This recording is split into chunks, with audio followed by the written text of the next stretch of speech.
Now next is role of an operating system in running a program.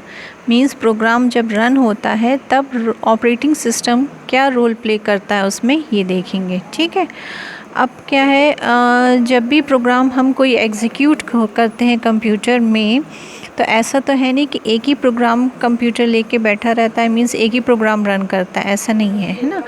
Means आजकल की जो operating system है वो मल्टी प्रोग्रामिंग और मल्टी यूज़र है। ठीक है, मीन्स एक से ज़्यादा प्रोग्राम हम कंप्यूटर में एग्जीक्यूट कर सकते हैं और मल्टी यूज़र को भी वो हैंडल कर सकता है। तो हम ये कह सकते हैं कि operating system as a resource manager work करता है। ठीक है, तो जब भी कोई भी प्रोग्राम या कोई भी जो प्रोसेस है कंप्यूटर में, जब वो रनिंग कंडीशन में होती, मीन्स जब वो एग्जीक्यूटेबल फॉर्म में होती है, उसको हम बोलते हैं प्रोसेस। ठीक है, मीन्स जब तक कोई भी, अब कंप्यूटर में तो क्या है, बहुत सारी ऐसी फाइल्स होती हैं या कोई से भी ऐसा प्रोग्राम होता है जो आपने सेव करके रख लिया, अभी वो रन नहीं हो रही है तो वो मेमोरी में होगी, डिस्क में होगी, है ना। अब जब उसको एग्जीक्यूट करना है, मीन्स रन करना है, सीपीयू को उसको टाइम देना है, तो वो क्या कहलाती है, रनिंग स्टेट में कहलाती है ना। मीन्स पहले वो मेमोरी में लोड होगी, मेमोरी से फिर वो रन होगी, तो उस स्टेट को, उस मोमेंट को क्या बोलते हैं, प्रोसेस कहा जाता है। ठीक है, या फिर उसको जॉब भी कहा जाता है। तो इसमें क्या हो गया, अब क्या है, अब हमने ये भी कहा है कि जो ऑपरेटिंग सिस्टम होता है वो मल्टी प्रोग्रामिंग होता है, मींस एक से ज़्यादा प्रोग्राम वो एक बार में रन कर सकता है। तो अब ये कैसे होगा, मींस सीपीयू को रन करना है प्रोग्राम का हो, तो एक साथ वो बहुत सारे प्रोग्राम को रन कैसे करेगा, मींस वो किस तरह से टाइम देगा। मींस जैसे मान लो आप हो, आपको बहुत सारे वर्क दे दिए गए, तो आप एक बार में एक वर्क को परफॉर्म करोगे, दूसरे वर्क को तब परफॉर्म करोगे जब आपका पहला वर्क कंप्लीट हो जाएगा। इस तरह से आप मल्टी प्रोग्रामिंग कैसे कहलाओगे, जब आप सारे वर्क साइमल्टेनियसली रन कर पाओ। ठीक है, तो सीपीयू उस केस में कैसे वर्क करता है, ये इस एग्जाम्पल से समझाया गया है ना। ठीक है, तो सिस्टम की जो एफिशिएंसी होती है वर्क करने की, उसको थ्रूपुट कहा जाता है ना। फॉर एग्ज़ाम्पल, अब जैसे कोई एक प्रोग्राम, एक प्रोसेस है, हमने बोला जो भी रनिंग कंडीशन में होती है उसको हम प्रोसेस बोलते हैं। मान लो एक कोई प्रोसेस है, वो आपका मीन्स उसको रन होने में मान लो कुछ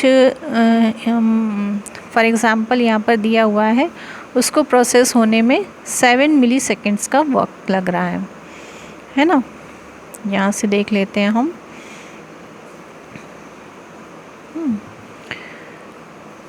हाँ, यहाँ पर मान लो कोई एक सीपीयू है, उसको कोई भी एक जॉब रन करने में 10 मिली सेकेंड्स का वक्त लग रहा है ना।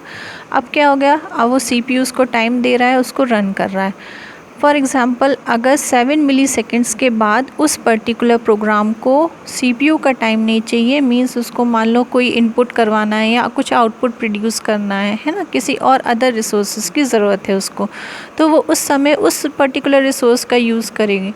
और सीपीयू क्या है, उतनी देर वो बैठा रहेगा कि जब वो पर्टिकुलर वो और अपना काम वर्क कंप्लीट कर ले, इनपुट आउटपुट का काम कंप्लीट कर ले वो प्रोसेस, तब जाके फिर हम इसको और आगे एग्जीक्यूट करेंगे, है ना।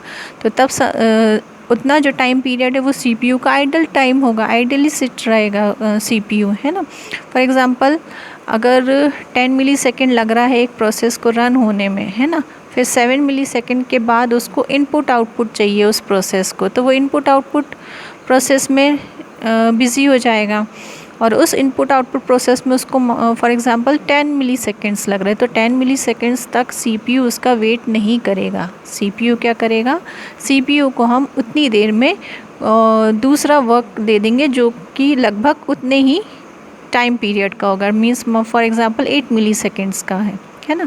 तो वो 10 मिली सेकेंड्स आइडियली सेट होने के बदले में क्या करेगा, उतनी देर में वो 8 मिली सेकेंड्स का दूसरा जॉब परफॉर्म कर लेगा, दूसरा प्रोसेस परफॉर्म कर लेगा।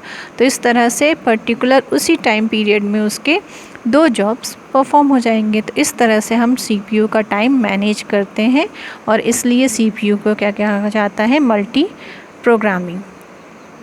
थ्रूपुट जो होता है, जो सीपीयू की एफिशिएंसी होती है काम करने की, उसको थ्रूपुट कहा जाता है ना। तो number of job completed upon time taken, कितने टाइम में उसने कितने जॉब परफॉर्म किया। तो पहले केस में हमने देखा था एक जॉब के लिए उसको 18 मिली सेकेंड लग रहे थे, है ना।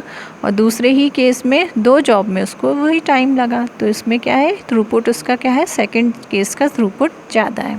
ठीक है, अब हम इसमें देखेंगे ऑपरेटिंग सिस्टम जो है वो फॉलोइंग फंक्शन परफॉर्म करता है। फर्स्ट है प्रोसेस मैनेजमेंट करता है, प्रोसेस शेड्यूलिंग करता है, मेमोरी मैनेजमेंट करता है और इनपुट आउटपुट मैनेजमेंट करता है।